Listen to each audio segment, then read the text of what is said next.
All right, everyone. So, as promised, we have Tim with us here today, and we are going to discuss Dune. There's a lot to discuss. We have seen the older film, which was released in 1984, and we've read the book. And I think we'll discuss the book first, and then maybe we'll discuss the film later. So, welcome, Tim. Thank you so much for taking time out. Let's discuss the book first. So, how did you like the book? Oh my goodness. I read the book back in 1980, maybe 1985 or 86, and I enjoyed it. Um, but reading it again now that I'm over 60, I'm not going to tell you how old I am. Um, Reading it again now that I'm over 60 was a completely different experience. I can appreciate the subtlety of the suggestions that he's making about political, environmental, personal crises. I just, as an older man, I appreciate it much more. So I think this book is so famous in pop culture, and that's maybe a problem because many young people, teenagers, might approach it for the first time and not really be able to see it for how good it is. And I do think it's good quality literature. It's not pop triteness. But why would you feel that the teenagers would miss out on the ideas that are shared? Life experience. I know for a fact myself. When I was younger, I wasn't as connected to news events, to global events. I certainly wasn't so aware of how life is difficult and how life's difficulties can shape us. So I just think coming to the text as an older person with more experience behind me allows me to see it differently. It's more than just a story. It's It's so it's it's an observation of the human condition. well. That's interesting because when you say that the younger readers will not be able to catch on to all the nuances that are mentioned in the book. I agree with that, but somehow I feel that these days we are living in a very different kind of a world. So what happens is that even if we want to, we can't remain unaware of the environmental crisis and of all the political turmoil that's happening all over the world, because the news is shared very differently now. So I think it's not only about not being aware, but it's also about just the mental state of being a teenager. You feel way more secure than you would when you mature, and you feel that things are okay, you don't need to care. So I don't know, I'm just throwing random guesses, Uh-huh. but we look at Greta, and then she doesn't seem to be a person like that. So I don't know how true I am with that guess of. She's the Kwisatz Haderach. Yeah, and I also do definitely agree with you when you say that this is not just a commercial pop kind of a book, Text. because that Yeah. was the first thing that I noticed when I started reading. The prose was so fine. I mean, like he's building the environment. He is doing so much, and that's such Yeah. fine writing. And this book, how I was introduced to it, was never identified for that. And that was the first thing that kind of took me by surprise, that okay, this I was expecting a lot, but this goes beyond that. I wasn't expecting this. I was expecting so much, but this is still an add-on. And definitely the kind of philosophies and the kind of, okay, this is interesting, Tim. So I was not able to catch on upon all the political commentary because I'm not probably that politically oriented. That's why. But I was very much able to understand and connect to the personal story arc that was going on, and also to the environmental commentary and all of that. So for the first reading, that is what it was. How for me, and I'm after listening to how you read it for the second time, I think I'm going to pick it up again just when I have like kind of forgotten the book as much as I possibly can, and then I'll pick it up again, and then I'll see how I respond to the text. Wait till you're 60. My memory is way more dull than yours, so I'm gonna forget it sooner than that. You know, I, I called it at the time my bus book. A Mm-hmm. bus book for me, I have all sorts of different books. You have kitchen books, you have bedtime books. And it was my bus book. It was the book I read while taking the bus back and forth to work. So bus books really need to be something easy and shallow. But this one doesn't, I don't think it deserved to be a bus book. So it was definitely easy reading it. And I could really pick up the pace while I was reading it. It was an easy read, and I was able to catch on to what the author was trying to say mostly.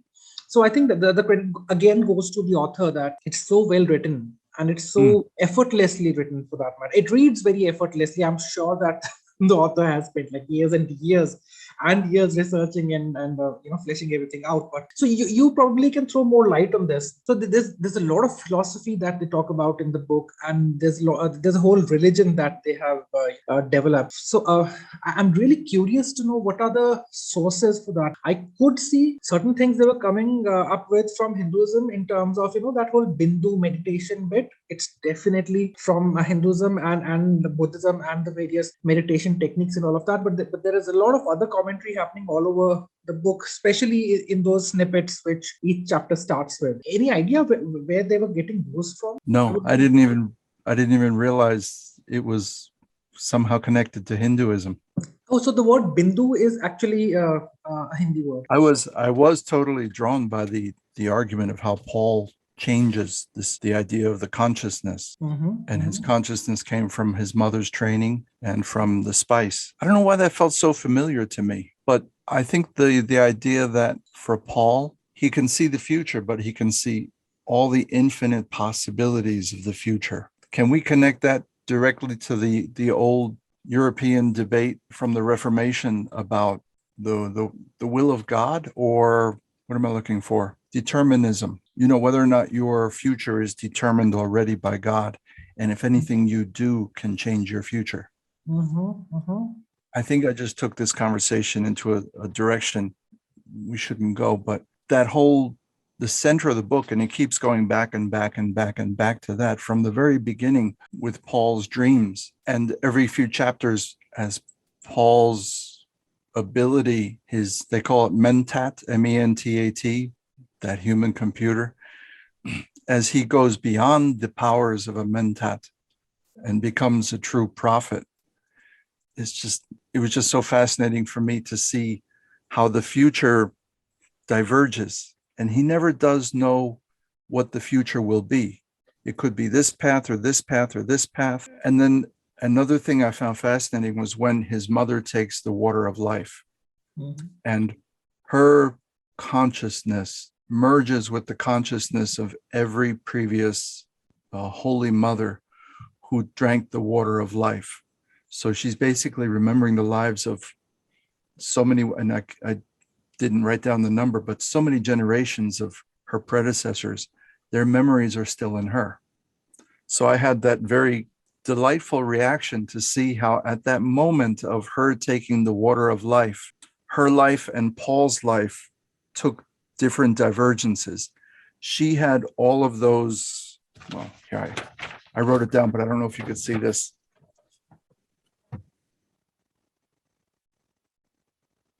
Her life of okay. Yeah. Jessica. Just in terms of a diagram, she had the wideness going into the central point herself. So she had that whole past, and she can't see the future. Paul, starting with his present, can see the future, and the future is so many possibilities wide open. So he never really can see the future. He can see the possibility ahead. So it's like that hourglass, and Paul and his mother are at the center of that hourglass.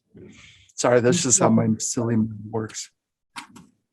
No, that's very interesting. And also, Paul, talking about this bit again of how they are symbolically representing the water of life, and then you drink it, and then you get the consciousness of all the people before you and all the mothers and the Bene Gesserit sisters and all of that. I think it's again coming from Buddhism, because they have this whole idea of recording the information and knowledge and passing on from one generation to another. And I think that I have a very strong feeling that's what the source might have been. Also, this whole idea of multiple possibilities and all of that, we have seen it so many times now in all the Marvel Universe movies. I think they've overdone it. I think this book, we were talking earlier about coming at this book from an older reader's perspective. I think this book has a lot more relevance now. Did you notice the author's what do you call it, dedication at the start of the novel? I must have read it. Let me just revisit it. Revisit it right now and be surprised. Normally, authors dedicate their books to their wives or their children. To the people whose labors go beyond ideas into the realms of real material. To the dry land ecologists, wherever you may be, in whatever time they work. This effort as prediction is dedicated to humanity and admiration. Oh my God. Right? This effort at prediction. I think more than just a simple plain science fiction writer, this guy is by all means has to be respected as a massive scientist, Mm. because it's not by accident that what is happening today is happening. It's actually how he has seen the projections, and now I feel that he himself was Paul, because he saw all these different possibilities, and he just wanted them to be avoided. What was frightening for me was the extent at which the Fremen follow the science of Leet Keynes's father. And you only get this in the appendix, not the novel itself, that the Fremen want to reshape their planet so that they could have a water planet, so that life is paradise. Because right now, even though there was some benefit seen by the Reverend Mother about living in the desert society as they do, it helps to make them, wait, excuse me while I get my notes. One of the benefits that the Reverend Mother says the Bene Gesserits know that the rigors of such a planet as Arrakis, with its totality of emphasis on the most primitive necessities for survival, inevitably produces a high proportion of sensitives. So there is something beneficial about growing up in the harsh environment. It creates sensitives among the Fremen. But as I said earlier, what scares the hell out of me was that the Fremen want to reshape their planet. The supplies of water that they have in their underground caves, those were from the dehumidifier machines, that they have secret dehumidifier machines collecting moisture out of the air.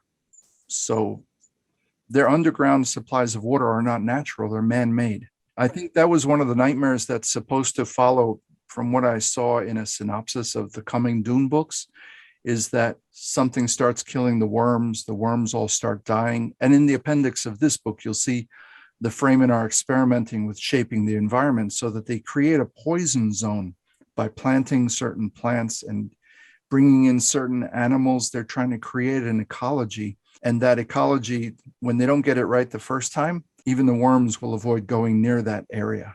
It's toxic for the worms. So eventually Keynes gets it right, and they start growing greenery in the southern region of the planet. And that's why they have to pay the guild to not put any satellites, so that no outsider on the planet will see the greenness they're creating and suspect how powerful the Fremen really are. So just that idea that man can reshape the planet. And we both know from our real world experiences how quickly things can go wrong. Later in the book, it says the Fremen, quote, had learned patience from men with whips. So you're leading us into another discussion there. This novel is a criticism of colonialism. The Atreides, the Harkonnen, the Emperor, they're all colonizing this planet and trying to subdue the Fremen. Yes, that's what I read it as well. And how capitalism rides above everything else, and how the presence of this one element will by all means lead to the destruction of that place, and so on and so forth. What really beats me is, Tim, that this book has always been looked upon as a very superficial pop culture sci-fi book, and it's just now that scholars are beginning to understand and what they're saying, decode what has been written. But why was the book never given the respect when it actually came out? I didn't know that was the case.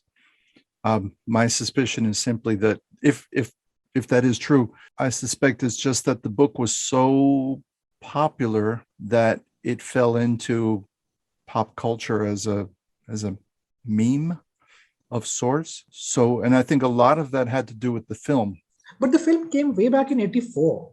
which I can completely understand how it killed the book. It's like that film is like this short course in how to kill a book in 2 hours, and that's it. So I can completely understand that.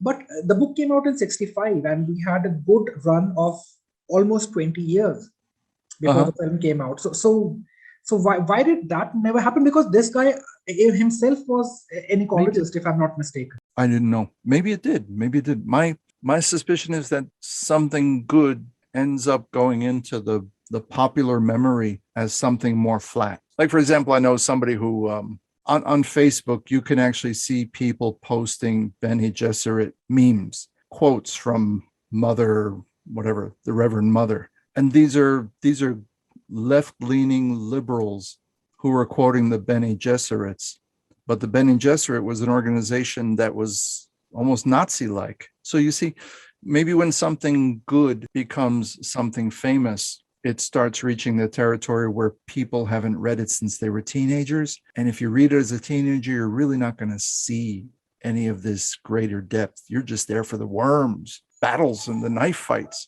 Oh, I get it. So yeah, That's where the book went off. Now I get it. yeah. It's high on So action, which killed the seriousness of it. But a lot of action that happens in the book, it doesn't happen on the page; it happens off the pages. And I was really relieved and so I would say happy to know that the last battle sequence was not written. They just go, "My brother is here," and then the next page, you just see that what has happened. chilling. Yeah, so but it spared me of all the violence, which I don't enjoy reading. So they straight away jumped onto the aftermath of the battle, which I Battle. thought is the relevant thing to look at, Yeah. because Yeah. you do fight, you do kill, you do everything, but then what happens after that? What is the outcome? So Mhm. I found that very in place, because I know Yeah. a lot of people, especially the younger readers, they get so fascinated by the idea of killing and butchering and smashing skulls and all of that. It's kind of disturbing. If it's not meant for horror, then it's just violence, gore, and torture porn. See, horror is any well-written book, any well-written story will have a meaning behind it. The horror, the violence, the gore, it's supposed sorry if you don't sorry to disagree, but all the gore, all the it has a purpose for which it is being written. Like the other day when I was asking you about that Edgar Allan Poe's the All of Fall the of the House of House of Usher. Usher, and I read it and it didn't make any sense to me. But then you said that the what do we call live entombments? Yeah, yeah, yeah. Yeah, so that was a prevalent idea back then. So then it just made sense. Then the horror came alive for me. Otherwise, I was not able to just feel the horror, because where is it going?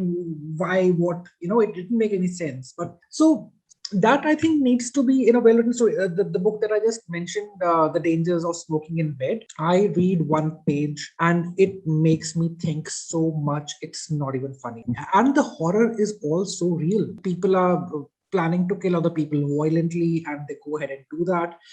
It's not just for the gore of Yeah. it just tells you that it makes you familiar with human nature, and Yeah. Yeah. and equips you to understand and deal with it. So that I think is the purpose of well written or well made horror. But there are so many examples which are just mindless. Hmm. Yeah, that's one of the things I think is the purpose of good art, is that it shines a light on what it means to be human, the human experience. And one of the reasons I love horror so deeply is that horror is willing to show us parts of ourselves that regular literary output may shy away from. In other words, it's not afraid to show us that there is a deep, deep darkness within each of us, that there is an unethical, possible, violent person within even the most peaceable man. Hey, bringing this back to Dune, I just rereading it this morning, I came across the quote where the father and the son, Duke Leto and his son Paul, are talking, and the father, before they leave for Arrakis, says that, problem with my notes, I have too many notes. He says, I'm tired. I'm mentally tired, The melancholy degeneration of the great houses has afflicted me. And then he goes on to talk about, he says something very cynical, like, we use the spice to create a film base, the material to make film. And he says, else, quote, how else could we flood village and city with our information? The people must learn how well I govern them. How would they know if we didn't tell them? So I guess what I'm saying is, even Dune looks inside Duke Leto and shows us that here's a man who's forced by power and real world considerations to take actions that are ethically questionable, that are even morally questionable. So a sign of good literature, I think, is that it shines the light on what it means to be human. And it doesn't give us the shallow, one-dimensional hero. It gives us reality, even if that reality is set in a make-believe world, be it No, fantasy or science. I always You, prefer it in a make-believe world. Sorry, go on. yeah, no, your turn. I was going to say, over. Okay, I always prefer reality being shown in make-believe worlds because it it gets lesser backlash. If Mhm. let's say that we have a debate about the right wing people and the left wing people, the minute I say right wing, the left wing's going to jump onto it. The minute I say left wing, the right wing going to jump on it, and they're going to just go, no, we're not going to listen to what you say because it's too real to be understood and Yeah, looked upon at from a distance. But the minute you take it into a science fiction world, the minute you take it into a fantastical world or a fantasy world, you are automatically detached. And then when you talk about those ideas without using terms like leftists and rightists, it actually is talking about the idea and not the groups or the people who identify themselves with those groups. So that's when you can actually understand, what is right and what is wrong, what is working, what is not working, what is ethically suiting the times that we're living in, and what is not. So that's why I always prefer such setups when it comes to storytelling. but isn't that also partly the function of art, Yes, especially? absolutely, absolutely, absolutely. But then again, we have these ideas and notions of having realistic art and realism and all of that. So that's when we start coming out of those ideas and start pushing the boundaries to otherwise. Realism was an effective movement. Realism in literature is important too. But like you said, placing your setting in the fantastic allows you even more freedom to portray human reality. Yeah. No, and I completely understand realism has its reasons and very strong validity as well, because there are certain things we just scream to be looked upon as realism and presented that way. There's no denying about that. But then I think what I'm trying to get to is a purist approach doesn't always work. True, true. My mind just automatically jumped back to Dune, where I think it was in the appendix. Somehow I really benefited from reading those appendices.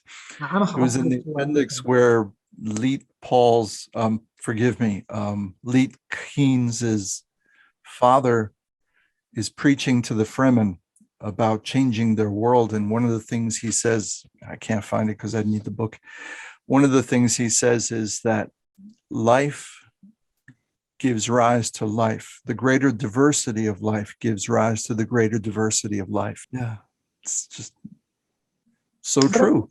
yeah, And true too then for literature and artistic output. but I just feel that the kind of stigma science fiction and fantasy carried back in the 70s or the 80s, I think it's kind of disappeared over the years. Now we don't see that. And I used to believe that the whole it was because a lot of books actually bordered between pulp fiction and sci-fi and fantasy, and because of that, it kind of didn't uh, a book like Dune kind of got miscategorized or Yes, yes. misunderstood, even for that matter. Yes. and Yes. which beats me because the first page on, I was like, this is such fine writing. I don't know how people, and I was listening to some other podcasts, and I was reading certain reviews, with older reviews of Dune, in which people had just gone on ahead to bash this book.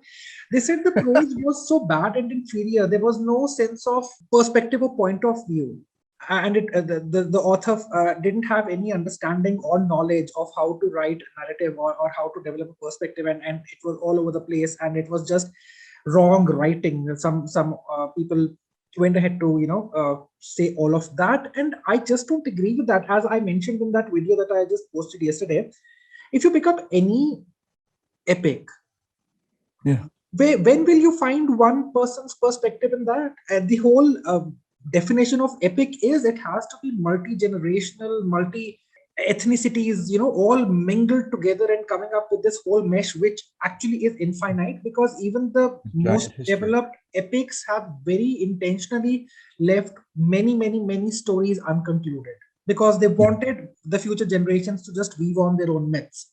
So I didn't agree with all of that criticism. Hmm. And I agree with you not agreeing. Going back to what you were saying about the reputation of science fiction, I mean, sci-fi started as pulp magazines, and it was probably with the work of people like Ursula K. Le Guin, Octavia Butler. These writers brought it from pulp into higher quality literary production.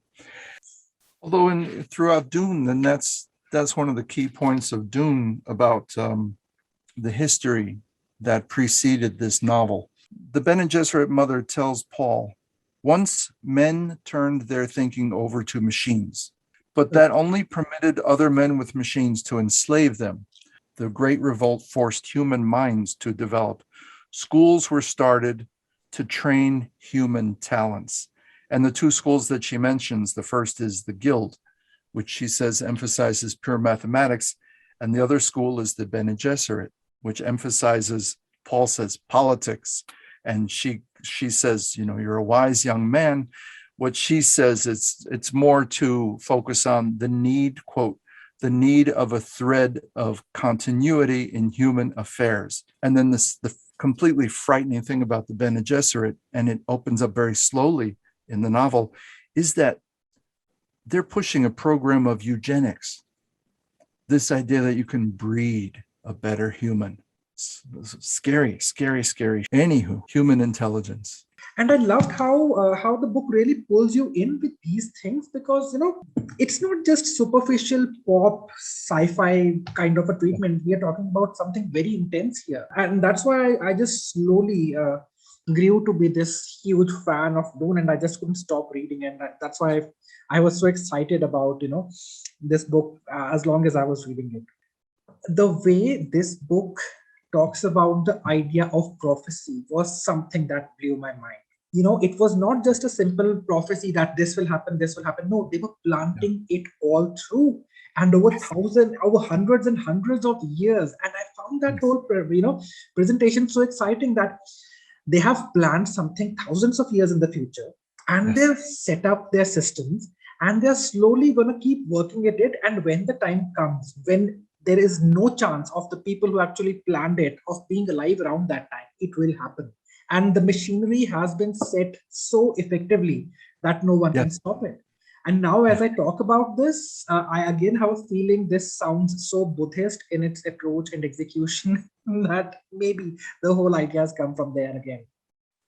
I don't know about that, but that was one thing that struck me as quite terrifying in this novel, that the Fremen, who we know from Paul's visions, are going to become so powerful that they might lead a universal jihad if Paul is not able to prevent it with his own life. The Fremen are so controlled by outsiders.